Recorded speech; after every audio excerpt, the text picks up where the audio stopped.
Hey, this is Jürgen Rasmussen. Welcome to the Provocative Hypnosis vlog. This episode is about truth claims in the context of hypnosis, and my recent critique of some of my colleague Freddie Jacquins' claims in my review of the speakers at the UK Hypnosis Convention in 2019. This particular review has created a shitstorm of epic proportions that I did not predict on social media. It's become so polarized, and there's so many misunderstandings going on. And I'm getting a lot of questions about what made me do this, what my intentions are, what my motives are, what I'm hoping to accomplish. So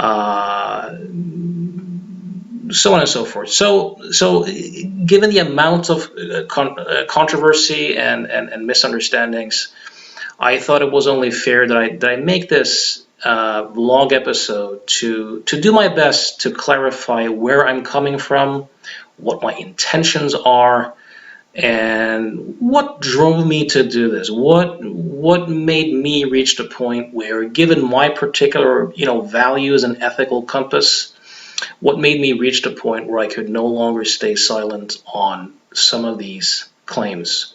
So talking about truth, there is a distinction to be made between saying that what I'm saying is the truth versus saying that I'm telling you the truth about what I think. Those are quite different, and I would argue that in most cases in life, we can probably only do the latter, and even only do that to some degree, since most of our thinking we likely have no access to. So to a large extent, we are strangers to ourselves. Now, what we often can do, at least at times, is to say that a particular claim can't be true, right? So there are some particular claims that can't be true. I'm not talking about what some people refer to as subjective truths, as in true for me or true for Freddie Jacquin. I'm not talking about truth based upon a particular person's beliefs or experience. I'm talking about claims that can't be true, no matter who is making the claim. So I'll give you such a claim from Freddie Jacquin. This is a word-for-word quote from his book, Hypnotherapy. All right, so here we go. This is, if you want to verify this for yourself, it's on page 40, down at the end of the page, okay? So I've used the arrow that refers to his technique, the arrow technique, thousands of times, taught others to do the same, and the results have been outstanding. Some say miraculous for all who use it. This claim can't be true. Now, how can I make such a claim? Well, I can make such a claim because in any interaction between what you could call an agent of change, a hypnotist, a therapist, and a client, what the therapist or agent of change brings to the table matters. So your skill level, your intent, the framing, your state of mind, right? Your abilities to evoke states, calibrate the particular type of intervention you do, that matters. That's part of the package, okay? But what the client brings to the table also matters. So, for example, when doing the arrow technique, the client needs to have certain capacities. You need to have a certain capacity for concentration and to focus your attention. You need to have quite a bit of capacity to deliberately dissociate, right? And you need some capacity for absorption, to be able to get absorbed into a suggested experience and make it as real as real. And you need some capacities for suggestibility. as in, without really higher order thinking, getting absorbed into some sort of representation, making it as real as real, and having the experience kind of feel non-volitional, right? These are some of the capacities that you as the client would need to even be able to follow the instructions, okay? People vary a lot in terms of to what extent they even have these capacities. Some people don't even have enough of these capacities to be able to realistically even follow the suggestions, right? And then of course you have other factors such as, perhaps secondary gains or conflicts people may have. So what the client brings to the table matters a lot, right?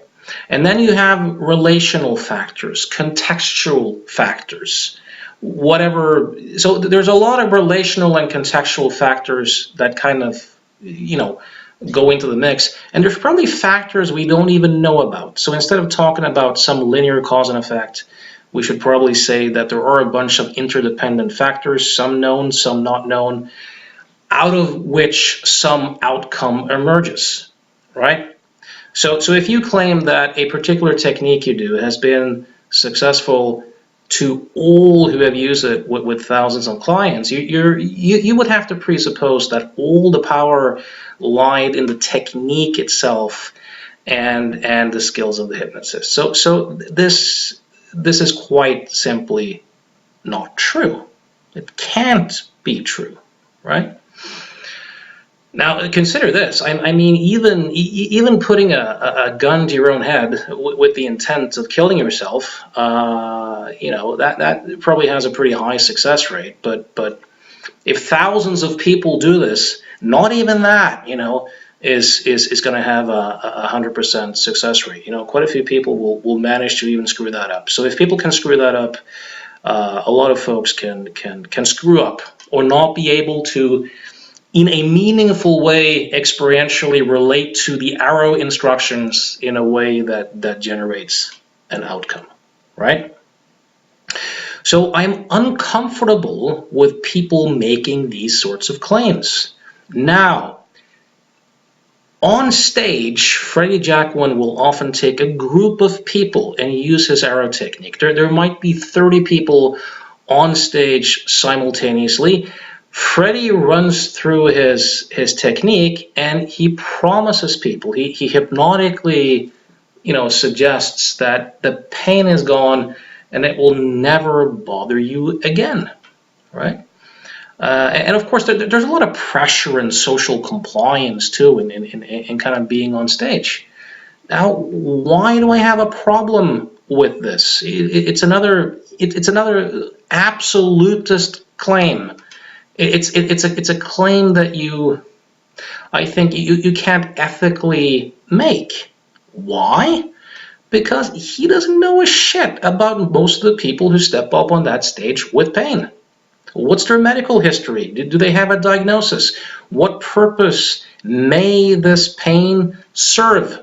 The fact that you can reduce a pain significantly or even make it go away temporarily does not, in and of itself, some people, and I haven't heard Freddie make this claim, so this isn't on Freddie, but some people will think that means that the pain was entirely functional or psychosomatic in origin. It doesn't have to. You could get a person who has, let's say, headaches, hasn't been to his medical doctor, does a technique like this, is able to get rid of the pain, and concludes that therefore it must have been psychosomatic, doesn't do the relevant testing, the tumor progresses, suddenly the person has a condition which has progressed too far for medical treatment to be an option. Like, if you ever contribute to that, you've seriously fucked up. And Freddie Jacquin has no way of knowing, when he works simultaneously with this many people, if something like this ever may be the case, right?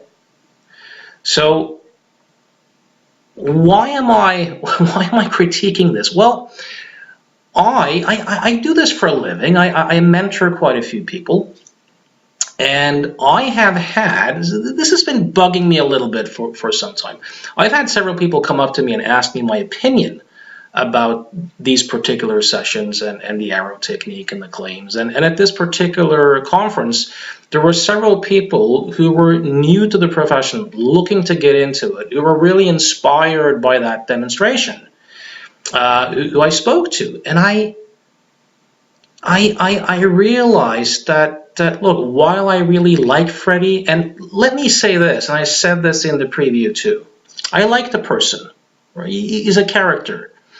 I think he has skill. I think he does a lot of good for a lot of people. Can I claim that this is true? No, I can't. But I can claim that I'm telling you the truth about what I'm thinking. It's the best I can do. So make that distinction.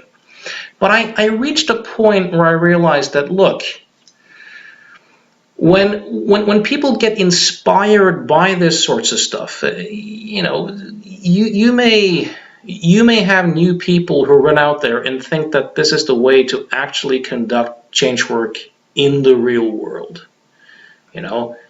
That would be somewhat tragic. Now you may ask again, why would that be tragic? Why even bother? Well, if you, as I said in the review, if you do change work with someone, there's four plausible outcomes, right? The client may completely change whatever he or she came for, right? You're cool. The client may make changes, so it may be a large change, a medium change, a little bit of change. The person may not change at all, or the person may be more scared, or have more pain, or be more angry, or whatever after a particular intervention. All of these are possible. If you make these sort of absolutist claims, if you really play the confidence game, right, in that sense, if the client completely changes or makes a lot of changes, you may be cool, you may not. If there's not much change, or nothing's happened, or if it's worse, you will, with a lot of people, completely lose credibility. There's a chance that people may even just kind of comply. They may not even necessarily tell you this because they sense from you that you're so congruent and you don't really have any interest in feedback contrary to, you've changed, right? So if you operate like this, you'll easily set up a confirmation kind of feedback loop where you end up passing everything off as success because you're not really getting the feedback that may indicate otherwise.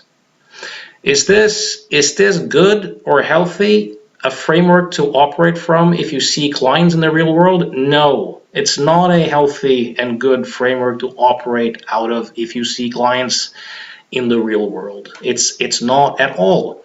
And then the question becomes, those of us who are colleagues and hear these sorts of claims that can't be true, do we, by staying silent, provide a context that supports the confirmation bias?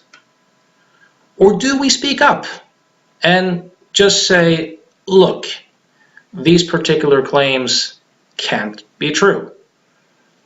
Now, obviously, in my particular case, I chose to do the latter. This was the most important part of my critique, right? So these are the it can't be true claims. Now, one thing that has contributed to the enormous shitstorm is Freddie Jacquins went on social media and claimed that I had called him an outright liar in my video. And then a lot of people have commented and attributed to me the most horrible motives, and most of these people have probably not even seen the video. right? That's the most charitable interpretation of that. Because if you actually do watch the video, you will see that I never call Freddie Jacquin a liar. At no point did I call Freddie Jacquin a liar. This is a true statement, right? So it's important to differentiate between truth claims that we can all verify. Anyone can watch the video and see and hear for themselves that I've never made that claim. Then you have the world of interpretation, where a lot of people will hear or interpret that that's what I have to be inferring. Now that's on your tab. It's not on mine. So Freddie asked me this. Really? How can saying that a claim I'm making is not true not mean that you're calling me a liar?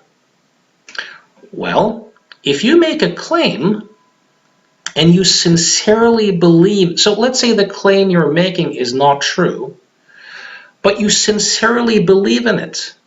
You sincerely believe that what you're saying is accurate. If that's your internal experience, it would be completely unjust of me to call you a liar. On the other hand, if you actually know that the claim can't be true, but you choose to present it anyways, then that would be an act of lying. I can't claim to know which of these interpretations or any other interpretation might be the correct one. All I've ever said is that the claim itself can't be true. So I tried to demonstrate this to Freddie in our exchange, where I said, look, when you at this particular time claim that I called you a liar in my video, that's not a true statement. Does that mean that Freddie's lying when he announces to the world that I did so?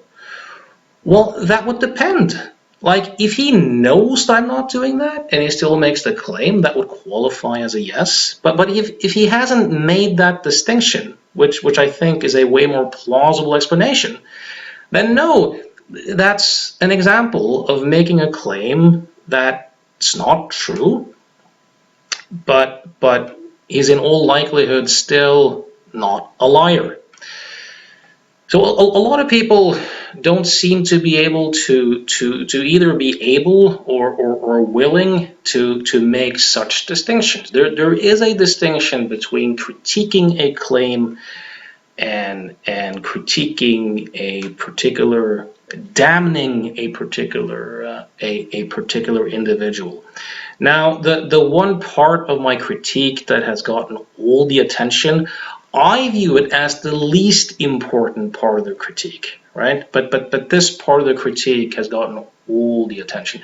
Now, notice, I said that if you make this sort of claim, you'll lose me as a client.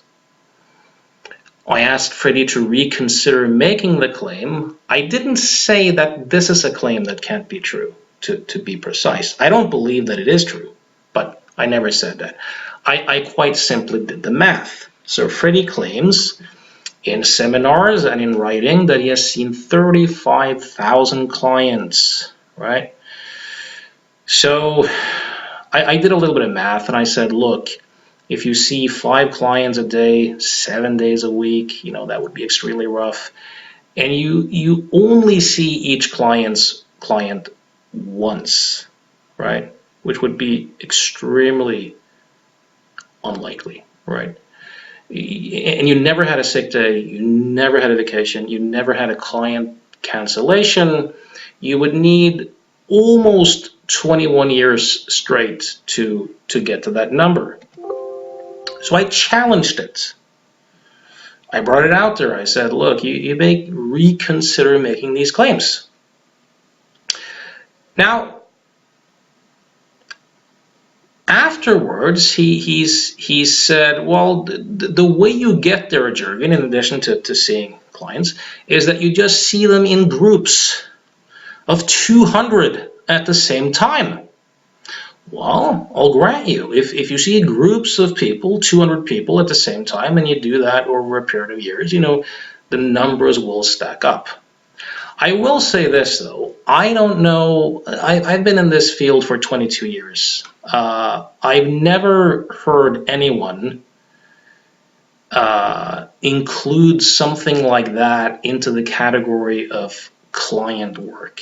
When people talk about client work, for most people, it's one-on-one sessions.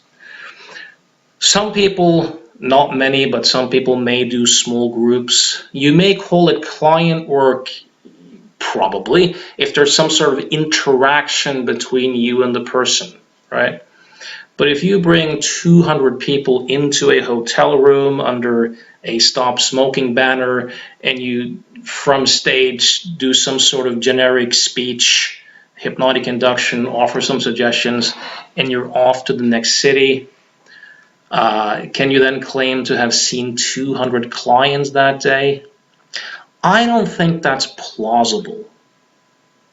That doesn't fit with it doesn't correspond with what the vast majority of people mean when they use a term like clients, right? So by this logic, a guy like Tony Robbins, if he does a Unleash the Power Within seminar, and he has 12 or 15,000 paying participants, and they're all there to make some sort of breakthrough in their lives, would it be accurate by any reasonable stretch of the term client to say that he's seen 15,000 clients in a night? I don't think so. But my point is, if the numbers add up by doing that, I don't even know if that's true, but let's just, give him that. Let's just assume that it is for the sake of argument. I think that if you use a term like client work and you include things that virtually no one else includes under that term, you should contextualize and you should specify your claim. Otherwise, I think you do risk losing credibility. So some people may think that I'm discrediting Freddie by pointing this stuff out. I don't think that's a fair assessment. I think that if Freddie gets discredited in someone's eyes based upon this, I think it's based upon him making the claims, not me pointing out that some of them can't be true and that some of them are not plausible. At least that's the way it should work in a kind of healthy society or community, if it's going to be trust-based, if we're going to have some degree of trust, right? So if someone makes claims like that to me, I get a little bit uncomfortable. If they make such claims and they kind of demand that I believe them, to me that is rather uncomfortable. Now, some people have gotten upset with me for ruining the nice family-like atmosphere of the UK Hypnosis Convention. They may fear that it's no longer a safe space for sharing their views or making their presentations. Will this crazy Norwegian attempt to rip their heads off in public if they say something that I don't like? And the answer to that is no, I won't. So here are my particular criteria for coming after your claims in public, right? So if you have any fear around this, here they are. If you make claims that can't be true, there are very few of those, right? So let's say we are discussing consciousness, for example. You may say, consciousness is a epiphenomena of neurological activity. You may have a materialist perspective, You may have a panpsychism perspective, which kind of says that consciousness is kind of prior to, or you may have a consciousness only perspective and say, look, all there is consciousness taking the shape of perceiving and thinking and sensing and stuff like that. None of these fundamental assumptions belong in a category of can't be true. They may be more or less plausible, but they don't belong in the category of can't be true. Now, if you, for example, if you started making claims such as you're helping people to discover repressed sexual abuse that no one has ever reported, and that you're using hypnotic techniques to help people discover those in therapy, I'm going to come after you really, really fucking hard with no mercy whatsoever, right? If you do that. Or if someone claims that they're helping people discover multiple personalities, for example, in therapy, I'm coming after you once again. At least your claims, right? So, and this ties into my second criteria. Are the ideas detrimental?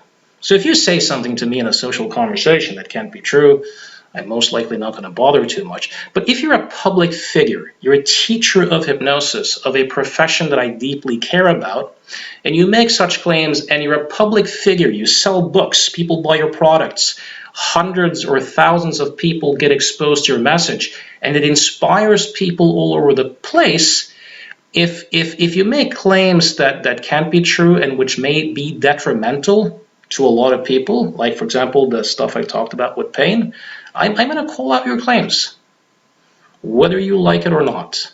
Okay, so ideas don't need safe spaces. You know, ideas don't need shelter. I'm going to call out those claims, no matter who's making them. Right. So it really has nothing to do with the fact that it's Freddie that's making them. Now, some people. Here's the irony. I think the fact that I do this will make us, that sounds arrogant and grandiose. I have a slight hope that it can contribute to us becoming more humane, more civilized, more compassionate, and more honest with ourselves, each other, and the public over time. If I can make a small contribution to that, I definitely will.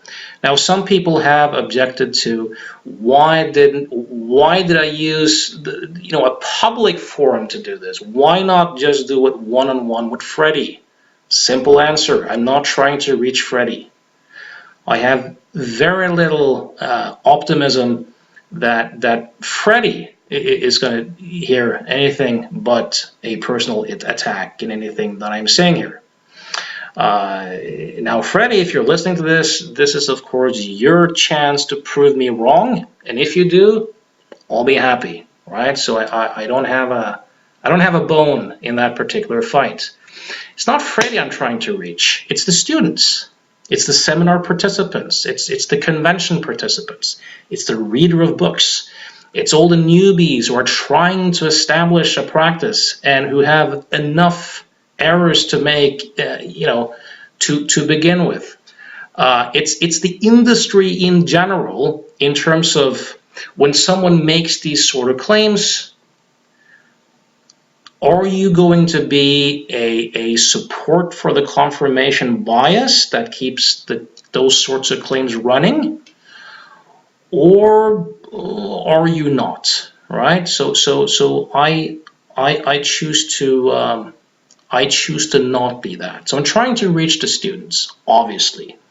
That's the answer. And therefore, I have to do it through this sort of medium. Now, I have actually addressed this to Freddie in the past. I can prove this. I have evidence. Freddie and I were on the panel discussion. We're two of the panelists of last year's UK Hypnosis Convention 2018. And I'm going to invite you to do this. I'm going to invite you to take a look at that particular panel discussion. One person in the audience asks us all to tell about a failure a failure case, right? Notice Freddie's response. Like, really notice how Freddie responds to this inquiry. And then notice how I respond and how I respond to his response. To his face directly and in front of an audience, and of course also on YouTube. Did this impact Freddie? No! He's still making the same sort of claims, right? Does Freddie have to conform to my standards? No. Am I the boss of Freddie? No. Am I Captain Hypnosis who gets to define how people run their practices? Absolutely not. I'm just a guy who refers the right to speak my mind when I see something that I think that I really think could use some correction, right? Now, this has been hard to do. So one person asked me, he said, look, some people respond to your way of presentation. It would be nice to see a bit more of the human being, your emotions. If you weren't emotionally affected by all this, you probably wouldn't bother. And that is true. So I'll tell you a little bit about why this was in fact hard for me to do. These are my colleagues, right? I like them. You know, a big part of a convention is, you know, the social bantering, you know, hanging around, you know. I really, really enjoy that, and I know that I'm breaking, you know, social implicit rules. I know that this is going to create some tension, and it's well, you could say it's not socially intelligent, maybe not. It's not diplomatic. I don't think the United Nations are going to require my services to do any peace negotiations anytime soon, and that's probably for the better. So I first met Freddie back in 2010. It's almost a decade ago, and we spoke at what was then called Head Hacking, promoted by his son Anthony Jacquins and Kevin Sheldrake. It was a wonderful conference. I have very fond memories of that particular day.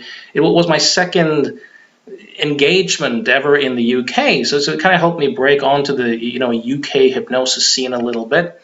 Had a great time with people like Anthony Jacquins, Kevin Sheldrake, James Tripp, James Brown, Freddie Jacquins. I'm friendly with all of these. I have some more contact with some than others, but I consider them all friendly colleagues. I had more contact with James Tripp than anyone else, but that's kind of besides the point. And I've seen them sporadically over the years at conferences.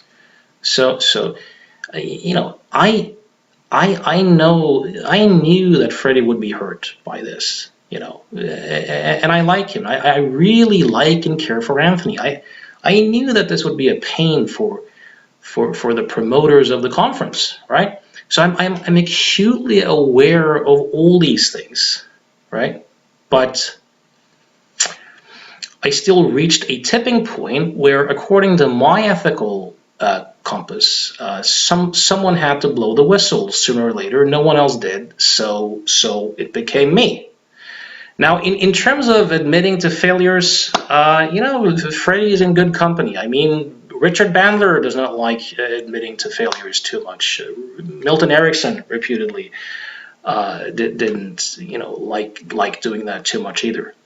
Now, I'll leave you all with this idea, and that is, if in a community it's socially acceptable to make claims that can't be true, and it's simultaneously socially unacceptable to point out that the claims can't be true.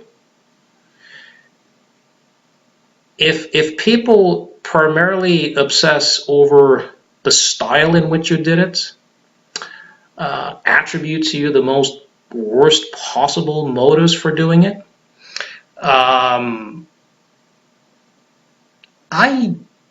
if that's the case, and it seems to be the case, I think we're in trouble. I think we're in trouble as a community.